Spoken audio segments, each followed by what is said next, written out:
안녕하세요. 오늘도 사연 살롱을 찾아주셔서 감사합니다.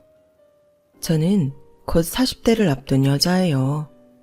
결혼과 동시에 거의 제 인생의 절반을 외국에서 살았다고 하면 다른 사람들은 자유로운 라이프 스타일과 시댁 간섭이 없는 파라다이스겠다며 부러워들 하죠.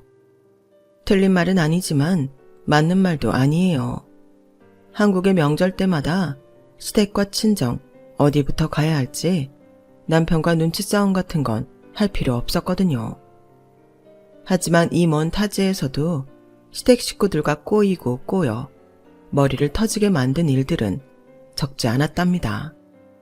지금부터 그 스토리를 전해드릴게요. 저는 서울에 소재한 대학교에서 호텔 관광 경영을 공부하는 학생이었어요. 어릴 때부터 외국어에 흥미가 많았고 해외 문화에 관심이 다분한 아이였죠. 타학과를 지망했다가 살짝 모자란 수능 점수 때문에 차선책이었던 호텔 관광 경영학과는 실제로 입학하고 나서 배우기 시작하니 아주 매력적인 분야더군요. 당연히 저는 공부를 열심히 할 수밖에 없었고 좋은 성적은 물론 교수님들 사이에서도 좋은 평판을 받았죠. 그렇게 열심히 하다 보니 저에게도 좋은 일이 생겼어요. 휴학 없이 그냥 졸업하려 했던 제게 전공 교수님의 특별한 제안이 있었거든요. 안녕하세요, 교수님. 그래, 효미야. 이리 와 앉아봐. 너 4학년 바로 올라갈 계획이니? 네, 따로 휴학할 이유도 없고 빨리 졸업해서 취업하는 게 좋지 않을까 싶어서요. 취업 비슷한 거 해볼래? 아무리 봐도 우리 과에서는 네가 제일 적임자 같아서. 취업 비슷한 거요? 이게 어쩌면 네 졸업 계획을 1년 늦추는 일이 되겠지만 너의 커리어에는 정말 큰 도움이 될 거야. 뭔데요? 우리 학교가 싱가포르의 H대학이랑 교류를 맺고 있는 건 알고 있지? 네, 꽤 알려진 학교잖아요. 맞아. 그동안 서면으로 자매 교류만 맺었지 딱히 뭐가 없었는데 저번에 저쪽에서 좋은 제안을 해왔거든. 어문학과 쪽 교환학생만 주고받지 말고 우리 과에서도 교환 인턴 같은 걸 해보자고. 교환 인턴이요? 여기서 보내는 우리 학생은 싱가포르에 가서 연계된 호텔에서 1년 동안 직접 일하면서 경험을 해보고 마찬가지로 싱가포르 학생이 우리나라에 와서 똑같이 생활하는 거지. 말이 인턴이지 현지 물가에 맞는 월급도 주고 기숙사와 정기 호텔 교육까지 제공해준대. 넌 월급으로 먹는 것과 생활비하고 남으면 뭐 주변국가 여행해도 되고 내가 보기엔 네가 3학년 마치고 4학년 되기 전이 딱 좋은 시기인 것 같아서. 게다가 너 영어도 잘하고 중국어 공부도 한다면서. 남들에게는 그렇게 힘들다는 꿈같은 해외 취업이 이렇게 저한테 굴러 들어오다뇨. 저는 부모님과 상의할 것도 없이 무조건 가겠다고 약속하고 교수님 방을 나왔어요. 어느 정도 학교의 보호 안에 있으면서 월급까지 받고 일을 배울 수 있다니 일석삼조였어요. 교수님 말씀대로 1년 동안 교환 인턴을 다녀온 후 4학년을 무사히 마치면 취업시장에서 나는 모셔가는 인재가 될 것 같은 기분에 벌써 사로잡혔죠. 싱가포르에 가는 일은 순조롭게 진행되었고 저는 어느샌가 훌쩍 싱가포르행 비행기에 몸을 싣고 있더군요. 싱가포르는 듣던 대로 작지만 매우 깨끗한 나라였어요. 우리나라 서울만 하다던데 도심에 이렇게 으리으리한 호텔들이 많다는 건 전 세계 여행자들이 모인다는 뜻이겠죠. 흥분된 마음을 감출 수 없었지만 픽업을 나와준 관계자의 말을 고분고분 따랐어요. 2주 정도 우선 학교에서 생활한 후 호텔 현장으로 나갈 수 있다고 하더군요. 그렇게 2주의 시간이 흐르고 가기로 한 호텔로 짐을 옮겼어요. 엄청 크지는 않지만 나름 5성급의 고급스러운 잔식들로 채워진 로비를 다니는 외국인들을 보니 실감 나더군요. 다음 날부터 호텔 기본교육이 시작되었고 다른 직원들과도 대화를 나누며 친해지는 시간을 가졌어요. 모두 호의적이었고 친절했어요.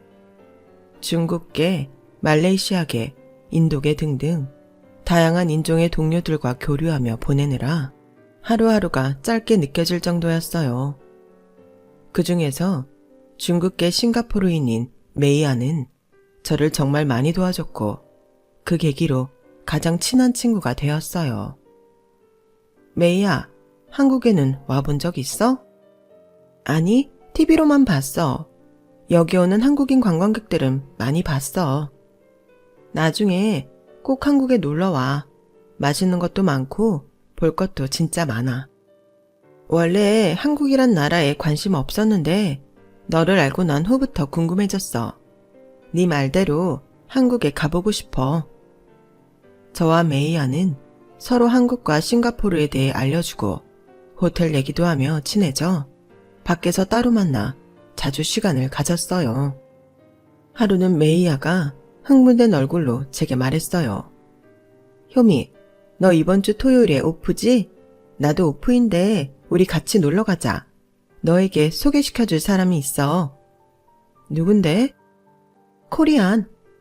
메이아가 밥을 먹으러 갔다가 옆자리에 한국인 남자가 있길래 제 생각이 나서 주저리 말을 걸었는데 그 사람도 싱가포르에서 일하는 사람이었다고 하더군요. 그 남자에게 한국인 동료가 있다고 제 이야기까지 해가며 흥미를 끌었고 토요일에 저를 데려오겠다며 따로 만나기로 약속까지 했다는 거예요. 효미, 그 남자 생긴 거 나쁘지 않아. 핸섬. 너도 보면 좋아할 거야.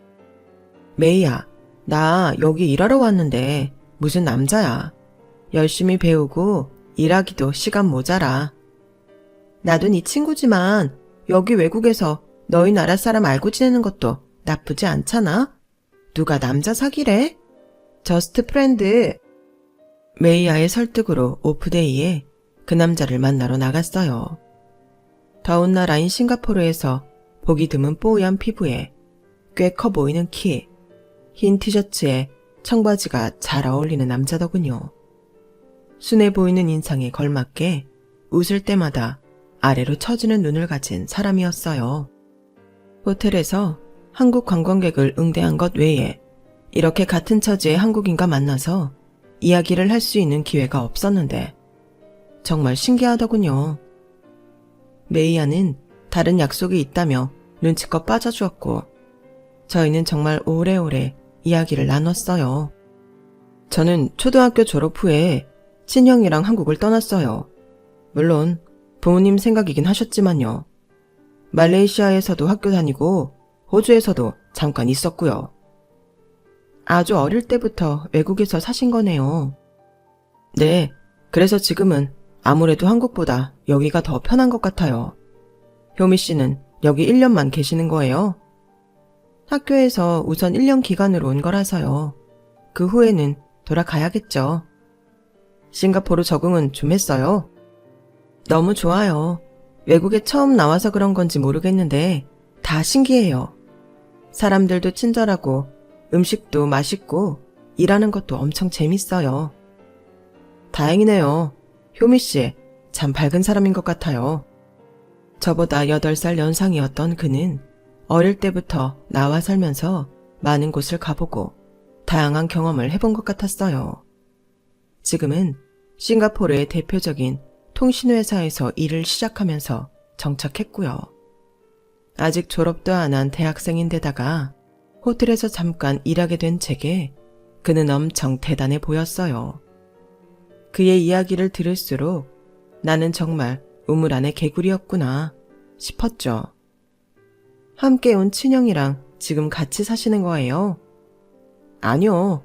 형은 결혼하고 아이들도 있어서 따로 살아요. 말레이시아 한인 교포랑 결혼했어요. 그 제2기업 알아요? 거기서 일하고 있어요. 우와, 거기 엄청 큰 회사잖아요. 형제가 둘 다 정말 능력자시네요. 아니에요. 운이 좋았어요. 효미 씨가 더 대단한 것 같은데요. 학교에서 졸업하기도 전에 이렇게 해외 취업 기회도 주고. 효미 씨 같은 케이스는 한 번도 못 들어본 것 같아요. 저도 운이 좋았죠 뭐.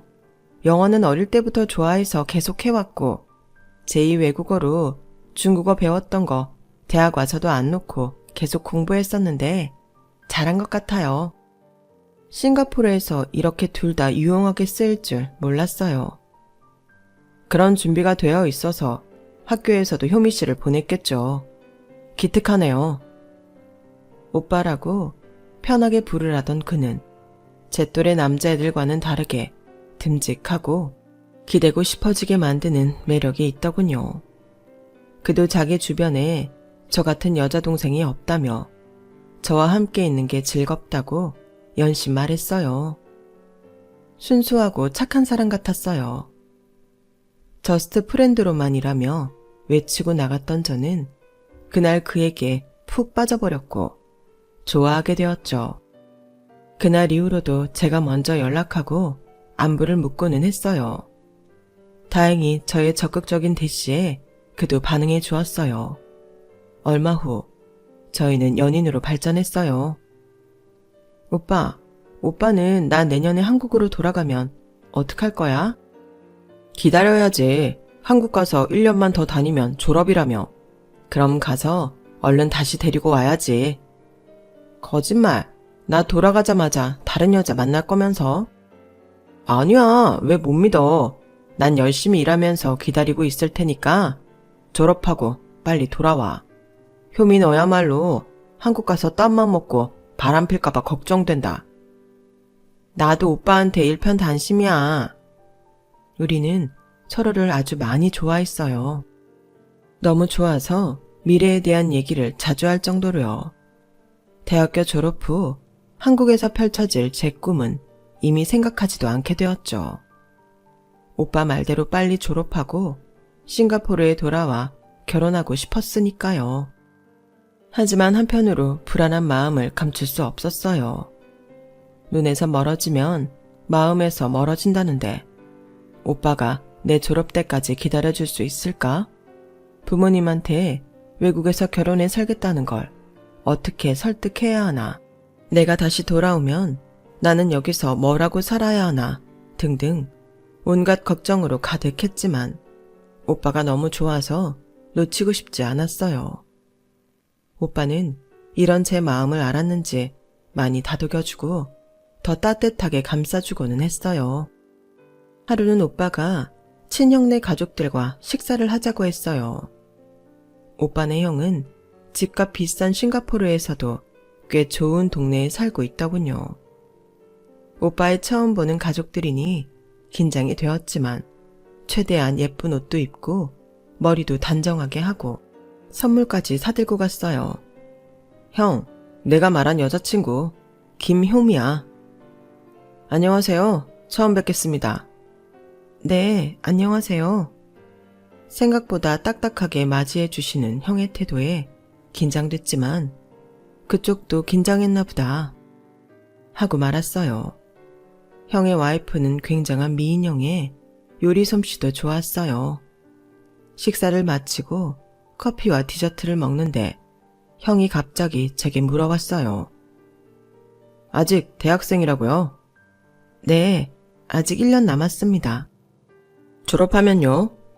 네? 졸업하면 어떡할 거냐고요? 여기 세준이 있는 싱가포르에 다시 오려고요? 네, 졸업하고 바로 들어와서 세준 오빠랑 결혼하고 싶습니다. 아직 어려서 세상 경험도 별로 없고 의욕이 앞서서 그런 거라고 생각할게요. 무슨 말씀이세요? 여기가 외국이니까 이렇게 서로만 보이지 효미 씨 한국 가면 어리고 말 잘 통하는 남자들 주변에 많을 텐데 다시 여기로 오겠다는 말 쉽게 안 나올걸요? 그냥 세준이랑 여기 있는 동안 재미있게 연애하시고 쌈박하게 정리하고 가시는 게 나을 거예요. 형, 무슨 소리야? 너도 여자 많이 안 만나봐서 하는 소리잖아. 저 어린 여자애가 한국 갔다가 너 좋다고 다시 돌아올 것 같아? 정신 차려 임마. 저 진짜 세준 오빠랑 결혼하고 싶은데 그러니까 여기 있는 동안 예쁘게 잘 만나시고 한국 가면 빠이빠이 하시라고요. 얘는 앞으로도 계속 여기 살래요. 괜히 잠깐 외국 나와서 살아보니 자상하고 능력도 좋은 오빠 같아서 미래까지 약속했다가 한국 가서 잠수 타서 얘 속 썩이지 말고요. 형, 효미 그럴 애 아니라니까. 처음부터 보였던 딱딱한 태도는 제가 잘못 본 게 아니었어요. 형네 부부는 이미 제게 선입견이 있는 상태더군요. 제가 돌아가면 당연히 다시는 안 올 거라는. 그래도 그렇지. 처음 보는데 여기서 연애하다가 한국 가면 잘 헤어지라는 말은 좀 아니지 않나요? 속으로는 발끈했지만 저보다 나이도 훨씬 많은 데다가 괜히 오빠만 곤란해질까봐 우물쭈물 말도 못하고 커피잔만 만지작거렸어요. 오빠는 중간에서 삐질삐질 땀을 흘리며 당황해 하더군요. 어색하게 마무리된 저녁 식사 시간을 뒤로 하고 오빠는 재빨리 저를 데리고 나왔어요. 효미야, 많이 놀랬지? 미안해. 나도 형이 저런 말 할 줄은 몰랐어. 마음에 두지 마. 형으로서 오빠가 걱정되니까 그러신 거겠지. 우리도 전에 종종 우려했던 부분이고.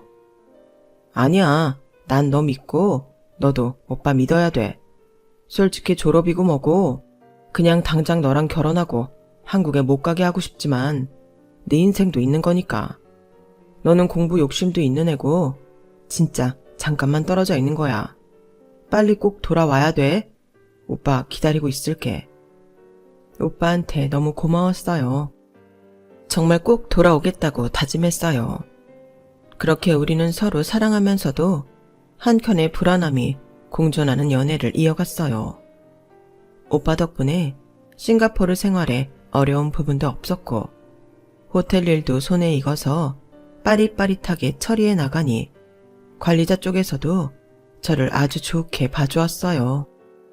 어느덧 시간은 쏜살같이 지나가 한국으로 돌아가야 하는 때가 되었어요. 호텔에서도 제가 정말 마음에 들었는지 다시 돌아온다면 일자리를 보장해 주겠다는 약속까지 해주더군요. 하지만 무엇보다 오빠와 헤어져 있어야 하는 시간이 너무 괴로울 것 같았어요. 귀국날 공항까지 바래다 준 오빠를 안고 얼마나 울었는지 몰라요. 그리고는 꼭 다시 돌아오겠다고 다짐했어요. 모두가 반대해도 오빠가 있는 싱가포르로 다시 꼭 돌아오기로요. 복학후 저는 빨리 졸업하기만을 기다렸어요. 그리고 혹시 몰라 한국에 가자마자 부모님에게 오빠와의 상황을 이야기하고 졸업 후 다시 싱가포르에 돌아가 결혼을 하겠다고 누누이 말했어요. 부모님조차 지금은 보고 싶어 죽겠지만 시간 지나면 네가 알아서 마음이 변할 거다 라면서 듣는 둥 마는 둥 하시더군요. 더 오기가 났어요. 한국에서도 메일, 메신저 등으로 거의 매일 오빠와 연락하며 지냈어요. 한 달, 두 달, 반년이 지나도 굳건한 마음이 계속되었어요. 교수님이 여러 번 졸업 후 취업 방향을 물어오셨지만 앵무새처럼 싱가포르에 갈 거라는 대답만 했어요. 교수님은 오히려 제게 도움이 될 거라고 보낸 싱가포르행이 뭔가 이상해진 것 같다며 미안해 하셨어요.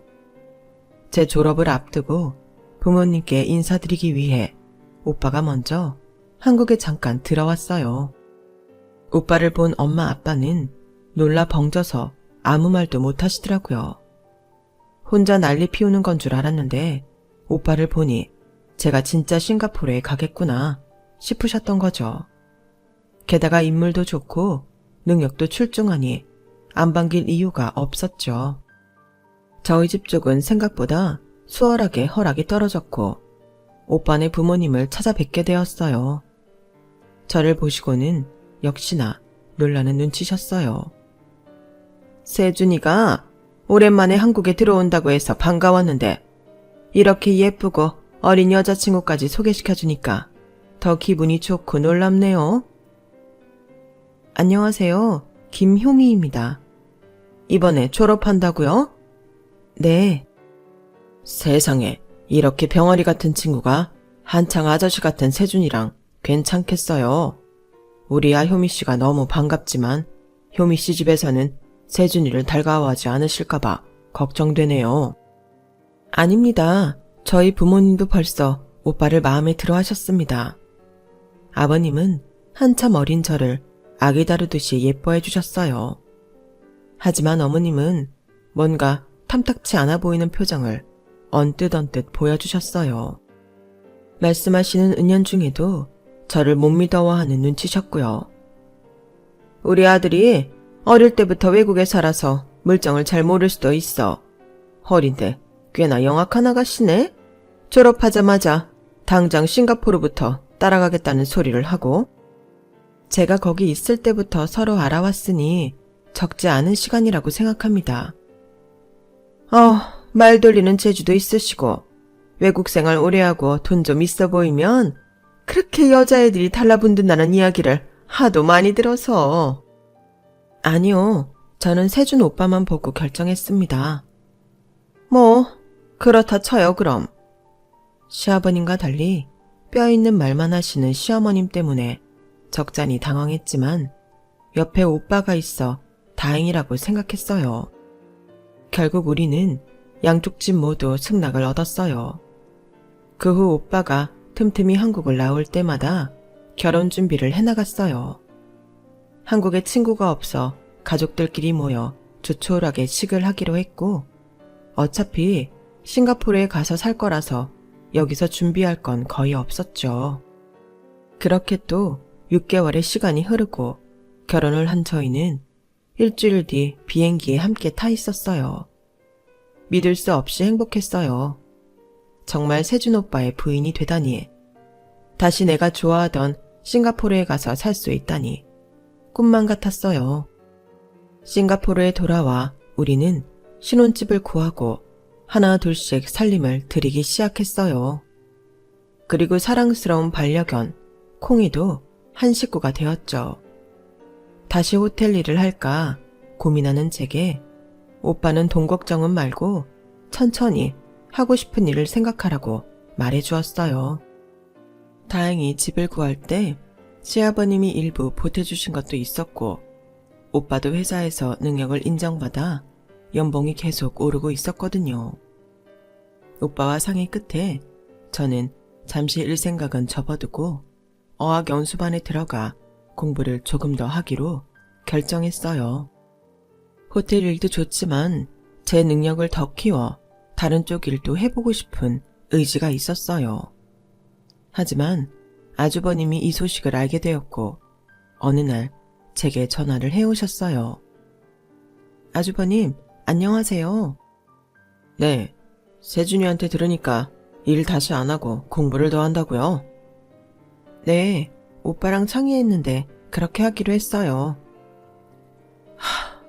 저기 재수씨, 제가 이래서 처음부터 반대했던 겁니다. 네? 그게 무슨 말씀이신지. 세준이 외국에 살면서 좋은 회사 다니고 돈 좀 있어 보이니까 취업 걱정할 것 없이 시집이나 가서 편하게 살아야겠다 하고 결혼한 거 맞잖아요. 결혼하자마자 애도 없는데 공부 핑계 대면서 놀겠다는 거 아닙니까? 아주버님, 저는 전혀 그런 생각으로 한 게 아닌데요. 아니긴 뭐가 아니에요. 버리다고 뭐 세상이 다 봐줄 것 같아요. 아, 진작에 내가 이럴 줄 알았어. 나중에 하고 싶은 게 있어서 지금 준비하는 거예요. 오해하지 말아주세요. 그 준비를 왜 결혼하고 지금 하냐는 말입니다. 오빠보다도 형이니 저한테는 한참 어른인 아주버님이 쏘아붙이는 말에 저는 너무 무서워서 제대로 대꾸도 할 수가 없었어요. 하지만 이건 시작에 불과했죠. 아주버님을 통해 한국에 계신 어머님 귀에까지 제 얘기가 들어간 거예요. 여보세요? 나다. 네, 어머님. 안녕하세요. 역시 너 이렇게 맹랑하게 나올 줄 알았다. 여기서는 앞으로 무슨 일이든 열심히 할 것처럼 굴더니 싱가포르 돌아가자마자 공부하겠다고 들어앉았다며? 너 아예 처음부터 우리 세준이랑 결혼하면 이렇게 편하게 살려고 했던 거지? 아니에요, 어머님. 무슨 이야기를 어떻게 들으셨는지 몰라도 제가 계속 공부만 하겠다는 게 아니라. 그래, 네 속 나한테 다 보인다. 공부한답시고 먹고 놀고 쇼핑하고 지내다가 임신해서 애 보겠다는 핑계로 계속 쭉 편하게 세준이 등골 빼먹으면서 살아보겠다는 거 아니니? 그리고 집에 개도 하나 들여놨다면서? 아, 참나.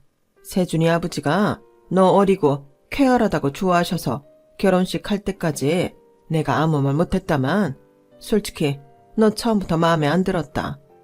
요즘 여자 나이 어린 게 유세냐? 지 능력 발휘하면서 내조도 잘하고 하는 게 진짜 여자지. 아주버님보다 어머님의 독한 말은 더 무섭고 가슴 아팠어요.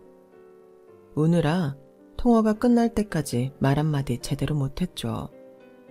전화를 끊고도 혼자 얼마나 울었는지 몰라요. 오빠고 뭐고 결혼한 게 처음으로 후회가 되더라고요. 하지만 오빠에게는 말하지도 티내지도 않기로 했어요. 제가 중간에서 말을 잘못해 나중에 일이 더 커지는 게 무서웠거든요. 그 이후로도 아주버님과 어머님은 종종 전화를 해서 비슷한 류의 잔소리와 타박을 하곤 했어요. 그럴 때마다 저는 더 열심히 공부해서 내가 빨리 성과를 내야겠구나 싶었죠. 저는 그 어렵다는 영어와 중국어, 통번역 자격증을 모두 취득했어요. 관련 회사를 들어갈까, 프리랜서로 일을 할까, 오빠와 고민하던 중 한국에서 청천벽력 같은 소식이 전해져 왔어요. 아버님이 급성 뇌출혈로 돌아가셨다는 소식이었어요. 오빠와 급하게 한국으로 들어왔어요. 아주버님네 가족은 이미 들어와 계시더군요. 장례식을 치르고 집안 분위기가 무겁게 가라앉아 있었어요. 엄마, 뭐라도 드셔야 돼요. 내가 먹어서 뭘 하니? 아버지도 안 계시는데 그냥 아버지 따라 갈란다. 어머님, 그런 말씀 마세요. 아, 여보, 어떻게 이렇게 허망하게 가요? 나 혼자 두고. 절 예뻐해 주신 아버님을 생각하니 저도 계속 눈물만 나더군요. 저희 부부는 한국에 오래 머물러 있을 수 없었어요. 마침 그 당시 오빠가 맡은 큰 프로젝트 때문에 회사에서 자리를 오래 비울 수 없었거든요. 정리 안 된 유산 문제는 조금 더 오래 머무를 수 있는 아주버님과 어머님이 해결하기로 하시고 인강과 관련 서류를 떼서 드린 후 저희는 서둘러 싱가포르로 돌아왔어요. 오빠 회사 일은 그 후에 더 바빠지고 저도 프리랜서로 통역 일을 맡게 되면서 정신없는 시간을 보내게 되었어요. 3달 정도 후에 오빠가 아주버님에게 전화를 받았다며 말하더군요. 효미야, 우리 돈이 조금 생겼어. 응? 무슨 돈? 아버님 유산. 아, 진짜? 유산을 주신 거야? 형이랑 엄마랑 다 정리하고 아버지 마지막 사망보험금 나온 거 한 3억 정도인데 그거 다 나한테 준다고 하네. 3억? 와, 그것도 엄청 많은 거 아니야? 그치, 3억이면. 드라마 속 부자들이나 부모님이 돌아가시면 유산을 물려주고 하는 이야기를 들었지. 제 남편이 정말 유산을 상속받는 사람일 줄은 몰라서 놀랐어요. 그리고 그 돈이 억 단위라는 것에 또 한 번 놀랐죠. 그래도 아버님 돌아가셔서 받은 보험금인데 유쾌하지만은 않더라고요. 남편과 이 돈을 어떻게 할까 논의한 끝에 둘 다 돈도 벌고 당장 이렇게 큰 돈이 필요한 게 아니니 은행에 전부 정기예금으로 넣어놓자라고 결론을 지었어요. 예치 기간이 길면 길수록 이자도 더 많이 받을 수 있기도 했고요. 처음에는 개인이나 관광 통역 정도로 일을 시작한 저는 하면 할수록 스킬도 늘고 인정도 받아 큰 기업이나 VIP 쪽에서도 요청이 들어오기 시작했어요. 자연스럽게 페이도 늘어나고 회사로부터 스카우트 제의도 많이 받았어요. 열심히 공부한 만큼 좋은 결과가 있는 것 같아 너무 기뻤어요. 남편 역시 회사에서 승승장구하며 앞으로 우리에게는 좋은 일만 생길 것 같았어요.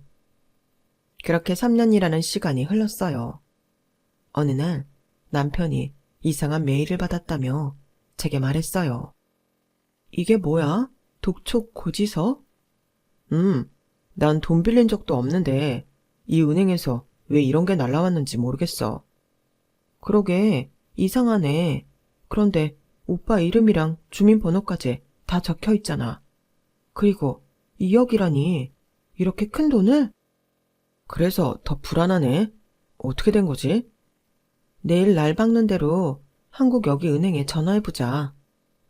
불안한 마음으로 다음날 고지서를 보낸 은행에 바로 전화를 했어요. 통화를 마친 남편은 아주 심각한 얼굴로 놀라운 이야기를 해주었어요. 왜 그런 거래? 은행에서 잘못 보낸 거라지? 그게 내 명의로 돈을 빌린 건 맞아. 응? 오빠는 계속 싱가포르에 있었는데 어떻게 한국에서 돈을 빌려? 내가 아니고 엄마가 대출을 받았대. 뭐? 어머님이? 내 인감이랑 서류 다 한국에 맡기고 왔잖아. 그거 가져가면 충분히 받을 수 있대. 그런데 어머님이 왜 돈을 빌리신 거야? 지금은 엄마가 전화를 안 받아. 무슨 일이 있는 것 같은데 이번 주말에 한국에 얼른 다녀올게. 돈도 돈이지만 혹시라도 나쁜 일이 있어서 돈을 빌리신 건 아닌가? 저희 부부는 엄청 걱정을 했죠. 남편은 바로 비행기표를 끊어 한국으로 들어갔고 저는 조마조마한 마음으로 기다렸어요. 돌아온 남편 얼굴에는 시름이 한가득이더군요. 저는 속으로 정말 무슨 일이 났구나 싶었어요. 효미야, 미안해. 내가 너무 바보 같았어.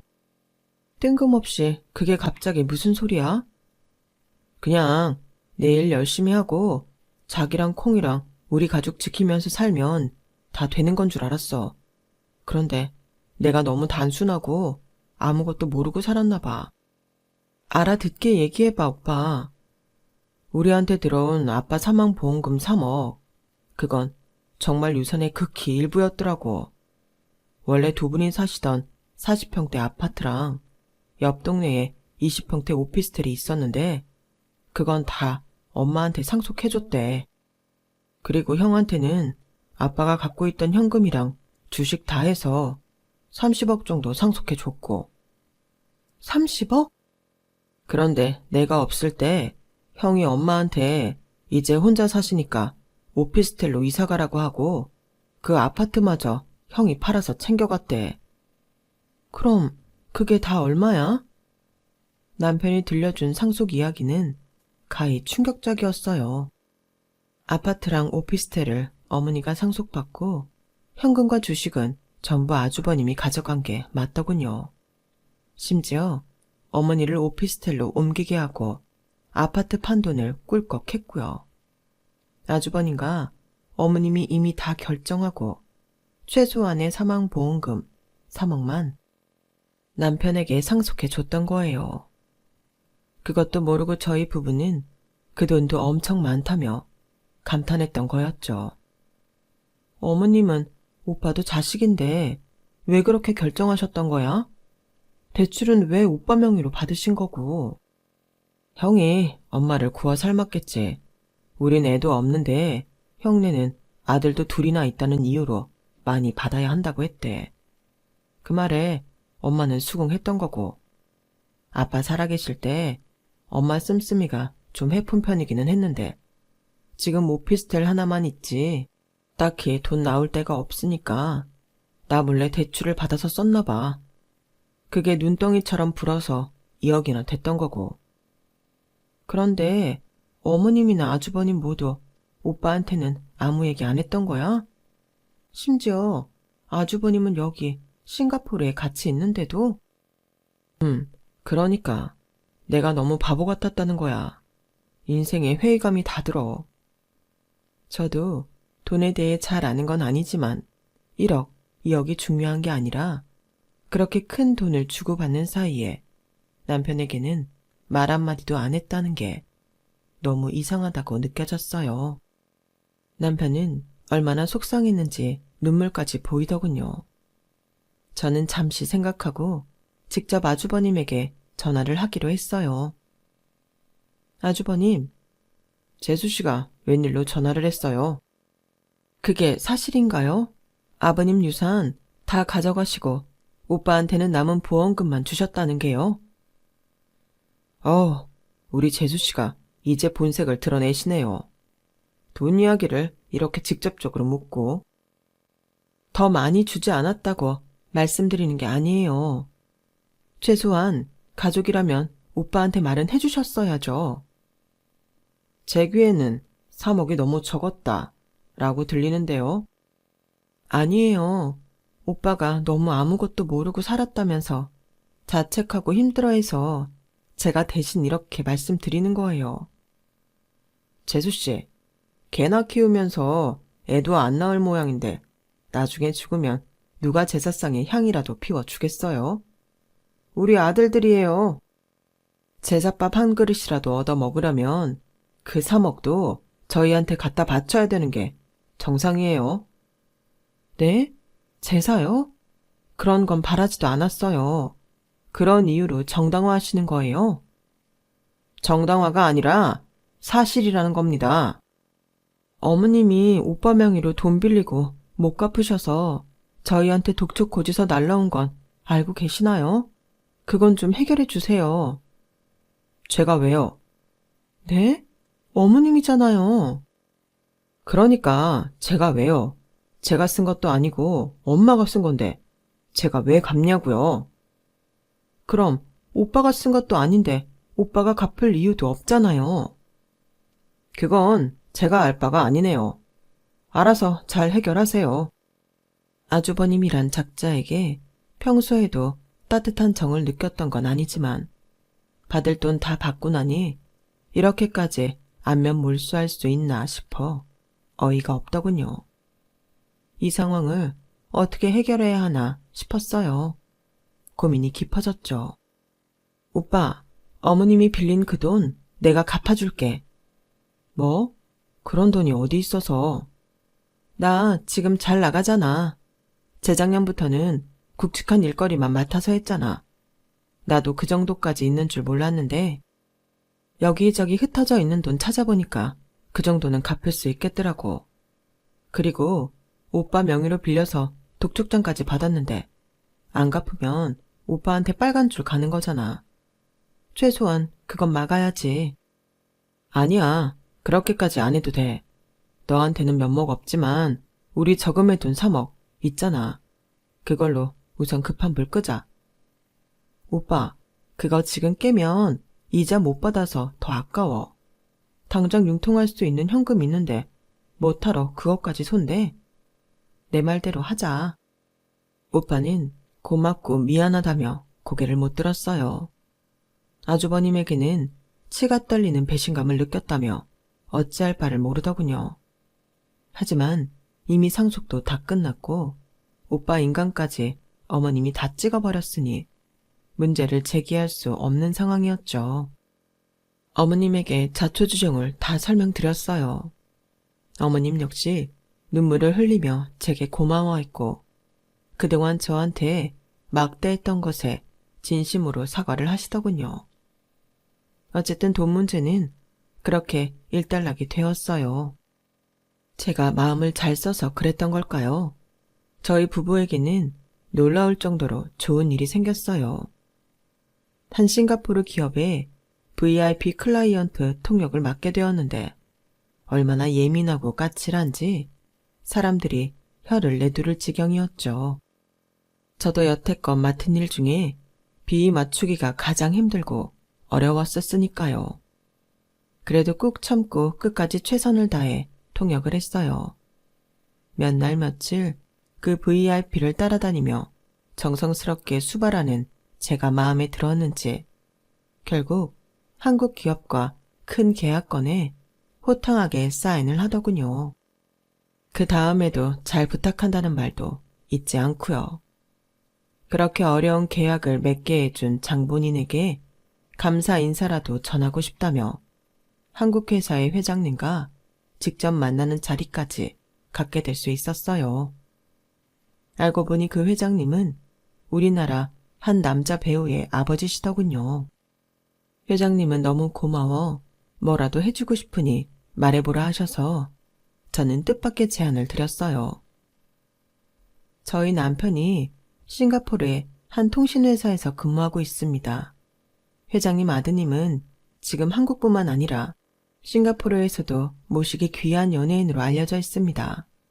혹시 저희 남편 회사의 광고 모델을 좀 부탁드려도 될까요?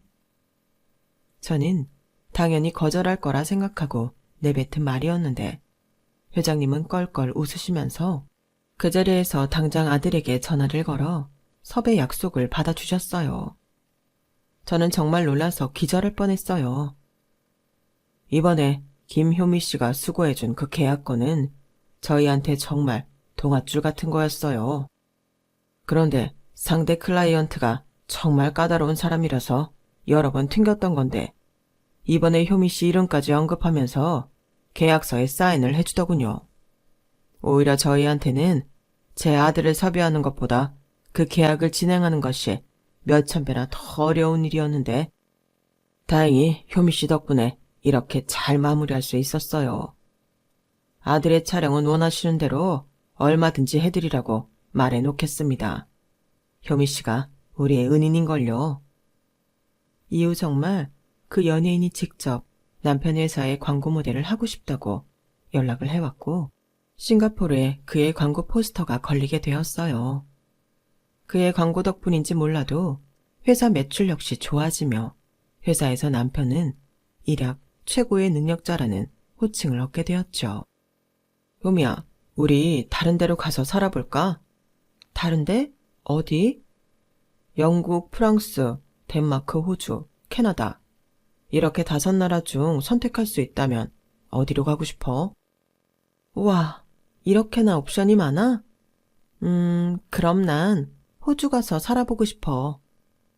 그래, 우리 호주 가서 살자. 오빠도 호주 살아봤잖아. 정말 좋아. 응? 진짜야? 갑자기 어떻게? 네 덕분에 내가 지금 영웅 대접 받고 있잖아. 회사 내에서 여기 계속 남아서 있어도 되고 다른 나라 주재원장으로 나가서 살고 싶으면 그렇게 해도 된대. 내가 선택할 수 있게 되었어. 와, 정말 너무 잘 됐다. 고마워, 효미야. 정말 다 너 덕분이야.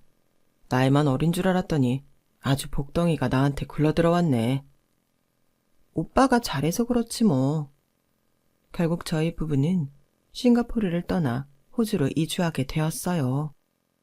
싱가포르와 달리 엄청 큰 면적, 자연과 도심이 잘 어우러진 환경, 사람들의 여유로운 라이프 스타일 등등 모든 게 환상적이고 좋았어요. 회사에서 제공해준 집과 차도 크고 좋은데 오빠 월급은 쓰고도 꽤 많이 저축할 수 있을 정도여서 저희는 한껏 풍족한 생활을 즐겼어요. 돈을 떠나서 저 역시 호주에서도 일을 놓지 않고 계속 열심히 했더니 1년치 스케줄이 꽉 차더군요. 정말 행복할 나날들이었어요. 나중에 어머님으로부터 아주버님 이야기를 전해 들었는데요. 유산으로 돈이 좀 생긴 아주버님은 잘 다니던 회사를 그만두고 3층짜리 건물을 매입해 초호화 한국 식당을 차렸다고 해요.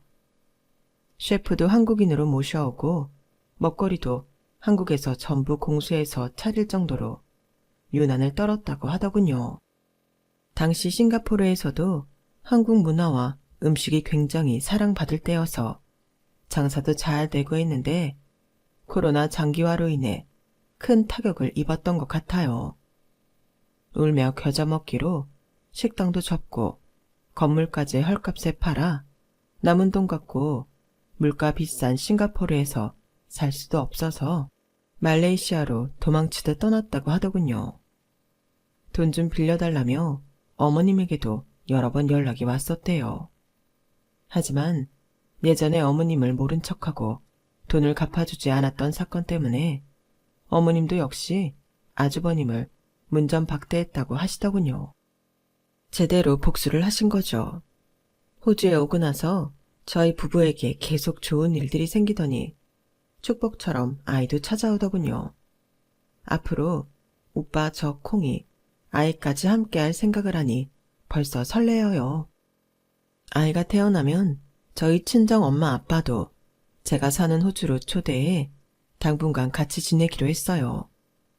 어릴 때 싱가포르에서 멋모르고 만난 이 남자와 이렇게까지 함께 하게 될 줄은 몰랐는데 지금 저는 세상 그 누구보다 행복하고 기쁘답니다. 좋은 마음으로 살다 보면 더 행복할 수 있겠죠. 제 사연 들어주셔서 고맙습니다. 들어주신 분들께 더 좋은 일들이 많았으면 합니다. 여러분, 사연 댓글에 응원과 현명한 조언 부탁드려요. 좋아요와 구독은 저에게 큰 힘이 됩니다.